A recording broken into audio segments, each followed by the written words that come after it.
എത്തിപ്പോയി, രമണൻ എത്തിപ്പോയി. തന്റെ പ്രാണപ്രിയയെ നഷ്ടപ്പെടുമെന്ന് ഏതോ sixth sense കൊണ്ട് മനസ്സിലാക്കി അവൻ വരികയാണ്. അവൻ ദേവവേദന കൊണ്ടാവും ആ കാലുകൾ ഇടരുന്നത്. എടി ചങ്ങനാശ്ശേരിക്കാരൻ മത്തായച്ചന്റെ മോള് ചന്ദ്രിക, നീ എന്നാണ് വിചാരിച്ചത്? നീ അങ്ങ് ഗുഡ് ബൈ പറഞ്ഞു പോയാ ഈ രമണൻ കെട്ടിത്തൂങ്ങിക്കിടന്ന ആളുവന്നു. അത് പണ്ട്.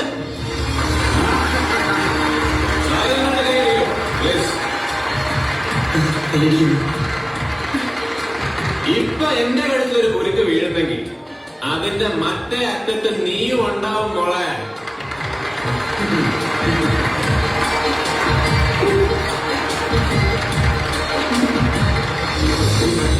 ചാവാനാണെങ്കിൽ ഒരുമിച്ച്, ജീവിക്കാനാണെങ്കിലും എവിടെ, ജീവിക്കാനാണെങ്കിലും. പറയണേ ചന്ദ്രിക, നിനക്ക് ജീവിക്കണോ അതോ ചാകണം? കത്തിനിട്ട ചവിട്ട് ഞാൻ. നീ വന്നേ വെറുതെ പ്രശ്നം ഉണ്ടാക്കണം. അവളൊന്നും ചെയ്യരുത്. ഞാനൊന്നും ചെയ്യില്ല. എല്ലാം തീർന്നു.